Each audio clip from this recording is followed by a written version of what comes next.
India தனது எல்லைகளை பாதுகாக்கிறது. காரணம் என்ன அப்படின்னு கேட்டதுக்கு நான் ஒரு பதில் சொல்லியிருந்தேன். பாகிஸ்தான் இன்னும் கொஞ்ச நாளுக்கு பிறகு பாகிஸ்தானுக்கு சொந்தமா என்று கேட்டால் கிடையாது, சீனாவுக்கு சொந்தம்.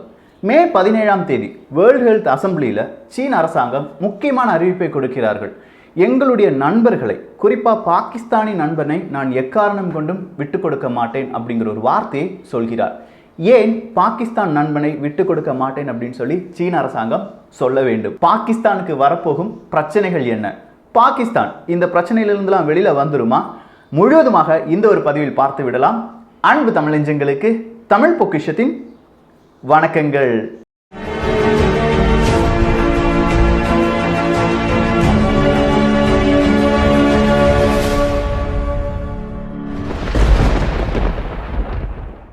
விழிப்போம் விதைப்போம் அப்படிங்கிற நம்முடைய சேனலில் அடுத்ததாக வரப்போகும் காணொளி குமரி கண்டம். வெயிட் பண்ணுங்க, இன்று 3 மணிக்கு.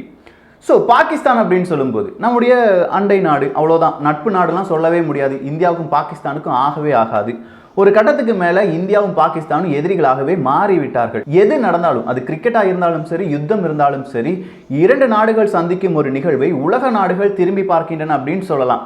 அப்படிப்பட்ட இந்தியா பாகிஸ்தான் என்கிற உறவில் மேலும் தீயை ஊற்றுவது சீனா தான். பாகிஸ்தானை எப்படியாவது இந்தியாவுக்கு எதிராக கிளப்பிவிட வேண்டும், இந்தியாவுக்கு எதிரான ஒரு தடையாக பாகிஸ்தானை உருவாக்க வேண்டும் என்பதில் மிக முக்கிய குறிக்கோளுடன் இருக்கும் நாடு சீனா தான். ஸோ சிபெக், அதாவது சைனா பாகிஸ்தான் எக்கனாமிக் காரிடார், நமக்குலாம் தெரியும். ஒன் பெல்ட் ஒன் ரோட் அப்படிங்கிற ஒரு இனிஷியேட்டிவ், புதிய பட்டுவழிச்சாலையை 2013ஆவது வருடம் சீன அரசாங்கம் மேற்கொள்கிறது. சுமார் 1 ட்ரில்லியன் அளவுக்கான பணத்தை நாங்கள் செலவழிக்க போகிறோம், 1 ட்ரில்லியன் அமெரிக்க டாலர் அளவுக்கான பணத்தை நாங்கள் செலவழிக்க போகிறோம் அப்படின்னு சொல்லி 120க்கும் மேற்பட்ட நாடுகளில் இந்த பிளானை நாங்கள் ரெடி பண்ண போகிறோம் அப்படின்னு சொல்லி உலக அளவில் இதை அறிவிக்கிறார்கள். ஸோ 1 ட்ரில்லியனில் இப்போதைக்கு வர 466 பில்லியன் அளவுக்கான பணத்தை இவர்கள் செலவழித்து விட்டார்கள். யாரு? சீனர்கள் செலவழித்து விட்டார்கள்.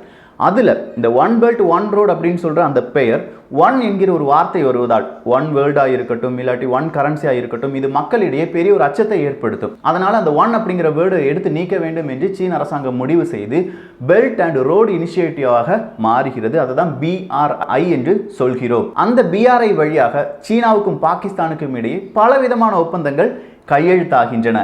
ஒப்பந்தங்கள் அப்படின்னு சொல்றதை விட மொத்தமாக பாகிஸ்தானை குத்தகைக்கு கொடுத்துட்டாங்கன்னு சொல்லலாம்.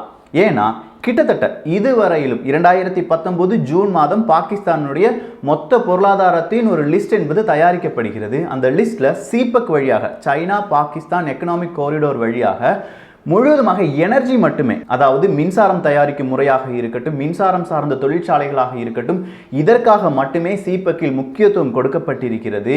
49.6 பில்லியனுக்கான தொகை சிபெக் வழியாக சீனாவிடம் இருந்து பாகிஸ்தானுக்கு கிடைக்கிறது. அதுல கிட்டத்தட்ட 30 பில்லியனுக்கும் மேற்பட்ட தொகை எதற்காக மட்டுமே செலவழிக்கப்படுகிறது? எனர்ஜி செக்டார்ஸ், மின்சாரம் தயாரிப்பு, அதனுடைய தொழிற்சாலைகள், இதற்காக மட்டுமே. அதாவது சிபெக் வழியா பாகிஸ்தானுக்கு கிடைக்கிற உதவிகளில் 70% இந்த மின்சாரம் இல்லாட்டி இந்த எனர்ஜி செக்டாருக்கு மட்டுமே இவர்கள் செலவழிக்க போகிறார்கள். ஆனால் அதே எனர்ஜி செக்டார்ஸில் இன்னைக்கு ஒரு ரிசல்ட், அதாவது இந்த வாரம் ஒரு ரிசல்ட் வந்திருக்கு. அவங்க தயாரிக்கிற கரண்ட், பாகிஸ்தான் தயாரிக்கிற கரண்ட் ஒவ்வொரு யூனிட்டும் இந்தியாவை விட 13லிருந்து 20 மடங்கு அதிகமாக இருக்கிறது விலைவாசியில். ஸோ இது பாகிஸ்தான் அரசாங்கத்திற்கு மிகப்பெரிய ஒரு நஷ்டத்தை ஏற்படுத்துகிறது. பாகிஸ்தான் அரசாங்கம் ஒரு 9 நபர்கள் அடங்கிய ஒரு குழுவை நியமிக்கிறார்கள். ஏன் நமக்கு இவ்வளோ பெரிய நஷ்டம் வருகிறது? அதுவும் இந்த எலக்ட்ரிசிட்டி வழியாக நமக்கு ஏன் இவ்வளோ நஷ்டம் வருது? மக்களுக்கு ஏன் இந்த எலக்ட்ரிசிட்டி பில் இவ்வளோ கூடுதலாக இருக்கிறது? அதை கண்டுபிடித்து தாருங்கள் என்று 9 நபர்கள் அடங்கிய ஒரு குழுவை நியமிக்கிறார்கள். இது அப்படியே ஒரு பக்கம் இருக்கட்டும். இன்னொரு பக்கம், அதாவது ஏப்ரல் மாதம் பாகிஸ்தான் அரசாங்கம் சீனாவுக்கு நேரடியாக ஒரு லெட்டர் எழுதுறாங்க. எங்களால் சிபெக் வழியாக வாங்கிய கடனுக்கு வட்டி கட்ட முடியாது, ஏன்னா கொரோனாவில் நாங்கள் ரொம்ப பெரிய அளவில் பாதிப்பில் இருக்கோம். ஸோ எங்கள் நாட்டுக்கு இன்னும் கொஞ்ச நாட்களுக்கு இந்த வட்டியை வாங்குவதை நீங்கள் நிறுத்த வேண்டும். இது பாகிஸ்தான் மட்டும் கொடுத்த ஒரு லெட்டர் கிடையாது. இதே மாதிரி சீனாவிடம் இருந்து கடன் வாங்கிய அனைத்து நாடுகளும் சீனாவிடம் கேட்கின்றன, எங்களால் வட்டி செலுத்த முடியாது. ஸோ சீனாவுக்கு இது ஒரு பெரிய நெருக்கடியும் தருகிறது, அதே நேரத்தில் புதிய வழியையும் ஏற்படுத்தி தருகிறது. நெருக்கடி அப்படின்னு சொல்லும்போது 460 பில்லியனுக்கு மேற்பட்ட தொகையை இந்த one belt one road initiative, அப்படி இல்லைன்னா பெல்ட் அண்ட் ரோடு இனிஷியேட்டிவ்காக சீனா செலவழித்து விட்டது. அத்தனை நாடுகளிலும் இப்போ கொரோனா, பொருளாதார மந்தநிலை என்கிற ஒரு காரணம் இருப்பதால் அவங்களால என்ன செய்ய முடியல? வட்டி செலுத்த முடியவில்லை. ஸோ இந்த வட்டியை நீங்கள் குறைக்க வேண்டும், இல்லாட்டி 6 மாதத்திற்கு வட்டி வாங்கக்கூடாது அப்படின்னு சொல்லும்போது சீனாவுக்கு அது ஒரு பெரிய அடியாக இருக்கிறது. சரி, இன்னொரு வழி இருக்குன்னு சொன்னோம் பாருங்க. சீனாவுக்கு புதிதாக ஒரு வழி பிறந்து இருக்கிறது. இந்த நாடுகள் எல்லாமே கேட்கின்றன, என்னால் வட்டி கட்ட முடியல, நான் என்ன செய்யணும்? ஸோ சீனா அங்கேருந்து இன்னும் கொஞ்சம் மாஸ்டர் பிரெயினை யூஸ் பண்ணி, ஓகே உன்னால் வட்டி கட்ட முடியலன்னா பரவாயில்ல, 6 மாதத்திற்கு உள்ளாகவே இந்த பெல்ட் அண்ட் ரோடு இனிஷியேட்டிவை நம்ம என்ன செஞ்சிடணும், கம்ப்ளீட் பண்ணிடணும். அதுக்கு நீ இந்தந்த உடன்படிக்கைகள் புதிதாக கையெழுத்திட வேண்டும் அப்படின்னு சொல்லி அந்த நாடுகளை மீண்டும் ப்ரெஷர் பண்ணுறதுக்கான வாய்ப்புகள் இருக்குது. இப்படி 2 வாய்ப்பு தான் சீனாவுக்கு இருக்கிறது. அதில் 2வது வாய்ப்பை சீனா பயன்படுத்தினால் நிச்சயமாக பெல்ட் அண்ட் ரோடு இனிஷியேட்டிவை பல நாடுகள் விட்டு தெரிச்சு ஓடிடுவாங்க. மலேசியாலாம் சொல்லவே வேண்டாம். மலேசியாவுக்கும் சீனாவுக்கும் ரொம்ப பெரிய பிரச்சனை, தென் சீன கடலில் பிரச்சனை இருக்கிறது என்கிறது நமக்கு தெரியும். அந்த மலேசியாவில் BRI வழியாக, அதாவது பட்டு வழிச்சாலை வழியாக நடக்க இருந்த பல ப்ராஜெக்டை மலேசிய அரசாங்கம் ரத்து செய்து விட்டது, சீனாவின் உண்மை முகம் தெரிந்தவுடனேயே. ஸோ இப்போ பாகிஸ்தான் நல்லா அகப்பட்டு விட்டது அப்படிங்கிறத பார்த்தோம். அது எப்படி அகப்பட்டு இருக்கிறது என்று கேட்டால், போன வருடத்தில் பாகிஸ்தானுக்கு கிடைத்த வரி வருமானம் இருக்கு பாருங்க, மக்களிடம் இருந்து வாங்கிய வரி வருமானத்தில் 72% சீனாவுக்கு மட்டுமே வட்டி கட்டி இருக்கிறார்கள். வேற எதுவுமே அவங்களால செய்யவே முடியல. அப்படி ஒரு இக்கட்டான நிலைமையில் இருக்கும்போது தான் பாகிஸ்தான் நேரடியாக சீனாவுக்கு ஒரு லெட்டர் எழுதுறாங்க. அங்கே மட்டுமா எழுதுறாங்க, IMFக்கு வேறொரு லெட்டர் எழுதுறாங்க, எனக்கு ஒரு 1.4 பில்லியன் அளவுக்கான கடன் வேண்டும் அப்படின்னு சொல்லி. அடுத்ததா வேர்ல்டு பேங்குக்கு வேறொரு லெட்டர் எழுதுறாங்க, ஏஷியன் பேங்குக்கு வேறொரு லெட்டர் எழுதுறாங்க. கடைசியாக பார்த்தா வேர்ல்டு பேங்க்லேருந்து, இது நேற்று வந்த செய்தி, 2 பில்லியன் அமெரிக்க டாலர் எங்களுக்கு கடனாக கிடைக்குமா, எங்கள் மக்களுக்கு நாங்கள் உதவி செய்ய வேண்டும் அப்படின்னு சொல்லி கடன் மீது கடன் வாங்கி கொண்டிருக்கிறார்கள். நான் சொன்ன கடனெல்லாம் நீங்கள் சேர்த்து பார்த்தா கூட IMF இருந்து ஒரு 1.4 பில்லியன், இப்போ புதுசாக வேர்ல்டு பேங்க்ல இருந்து ஒரு 2 பில்லியன், அடுத்ததா ஏஷியன் பேங்க் இருந்து ஒரு 1 பில்லியன் அளவுக்கு வச்சுக்கோங்களேன், கூடி போனால் ஒரு 5 பில்லியன் தான் வருது. ஆனால் இந்த சீனாவின் நிறுவனங்களால் பாகிஸ்தானுக்கு ஒரு வருடத்தில் ஏற்படக்கூடிய இழப்புகள் எவ்வளவு அப்படின்னு கேட்டிங்கன்னா 11 பில்லியன். சீனாவை மட்டும் பாகிஸ்தானுக்கு வரவிடாமல் பாகிஸ்தான் அரசாங்கம் செய்திருந்தது என்றால் அந்த 11 பில்லியன் அவங்களுடைய கஜானாவில் இருந்திருக்கும். அந்த 11 பில்லியன் இருந்திருந்தால் இவங்க அதிகமாக கடன் வாங்கியிருக்க வேண்டிய தேவையே இருந்திருக்காது. அந்த 11 பில்லியன் அவங்களுக்கு இப்போ ஷார்ட்டேஜ் ஆகிறதுனால தான் இப்போ சீனாவிடமிருந்தும் உலக வங்கிகளிடமிருந்தும் IMFவிடமிருந்தும் கடன்களை வாங்கி வருகிறார்கள் பாகிஸ்தானியர்கள். இதை எப்படி நம்புவது அப்படின்னு சொன்னால் உங்களுக்கு ஒரு டவுட் இருக்கும். அதுக்காகத்தான் நான் முதலே சொன்னேன், 9 நபர்கள் அடங்கிய ஒரு குழுவை பாகிஸ்தான் அரசாங்கம் நியமிக்கிறது. அதில் பாகிஸ்தானின் உளவுத்துறையை சேர்ந்தவர்களும் இருந்தார்கள்.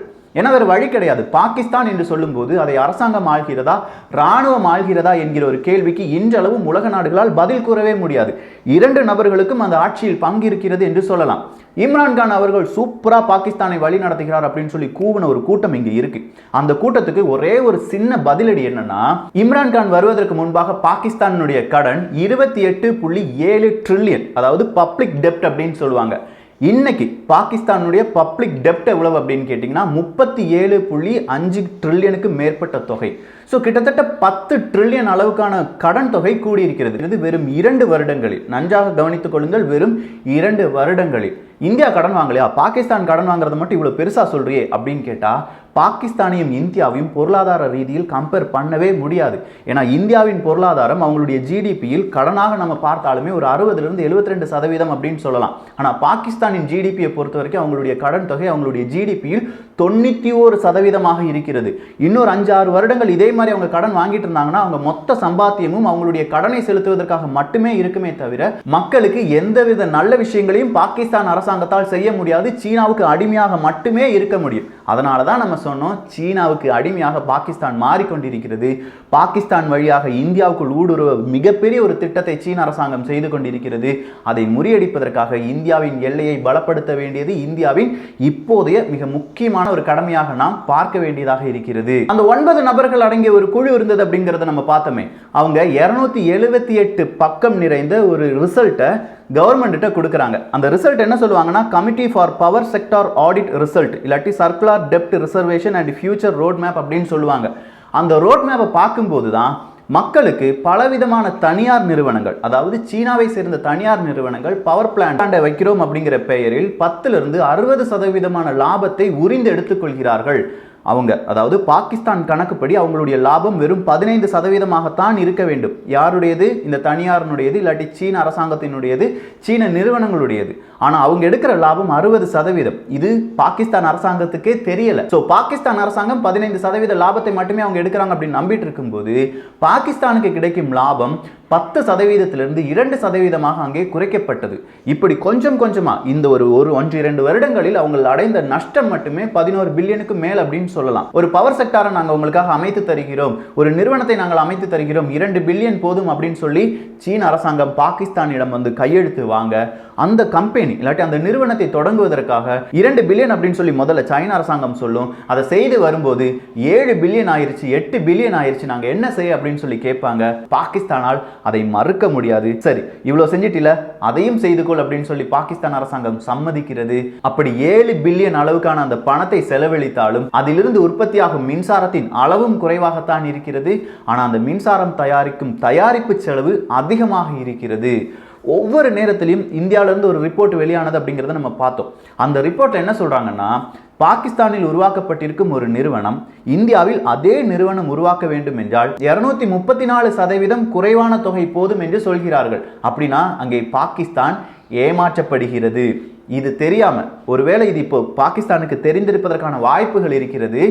ஆனாலும் வேற வழி இல்லாம பாகிஸ்தான் மீண்டும் மீண்டும் மீண்டும் யாரிடமிருந்து கடன் வாங்கி கொண்டிருக்கிறது? சீனாவிடமிருந்து கடன் வாங்கி கொண்டிருக்கிறது. அவங்களை பொறுத்த வரைக்கும், பாகிஸ்தானை பொறுத்த வரைக்கும் வேற வழியே கிடையாது, கடன் வாங்கி அரசாங்கத்தை நடத்த வேண்டும். ஆல்ரெடி பாகிஸ்தானை சேர்ந்த 2 பிரதமர்களுடைய வழக்கையும் நன்றாக கவனித்துக் கொள்ளுங்கள். 2 பிரதமரும் ஊழல்வாதிகள் என்று அவங்களுடைய விசாரணையில், பாகிஸ்தானின் அரசாங்கத்தின் விசாரணையில் உறுதி செய்யப்பட்டு அவங்களுக்கு தண்டனை என்பது விதிக்கப்படுகிறது. அதே மாதிரியான ஒரு சிச்சுவேஷனுக்கு தான் இப்போதும் பாகிஸ்தான் செல்கிறது என்றால் மிகையல்ல. இதற்காகத்தான் முதலே நம்ம சொன்னோம், பாகிஸ்தான் இன்னும் கொஞ்ச நாட்களுக்கு பிறகு பாகிஸ்தானுக்கு சொந்தம் கிடையாது, அது சீனாவுக்கு சொந்தம். இதே ஒரு நிலைமை தான் இப்போ ஸ்ரீலங்காக்கு, இலங்கைக்கும் வந்து கொண்டே இருக்கிறது. இலங்கை, சீனா, BRI ப்ராஜெக்ட் இதனுடைய அப்டேட்ஸ் என்ன என்பதை வேறொரு பதிவாக தமிழ் பொக்ஷத்தில் பார்த்து விடலாம். ஸோ தமிழ் பொக்ஷம் சார்பாக இன்று வேறொரு காணொலியும் இருக்கிறது. எல்லோரும் தமிழ் பொக்ஷத்தில் இணைந்திருங்கள். தமிழ் பொக்ஷம் சேனலை சப்ஸ்கிரைப் செய்யாத தோழர்கள் தோழிகள் தயவுசெய்து சப்ஸ்கிரைப் பண்ணிக்கோங்க. நல்லதை பகிர்ந்து நல்ல சமுதாயத்தை உருவாக்குவோம். நன்றி, வணக்கம்.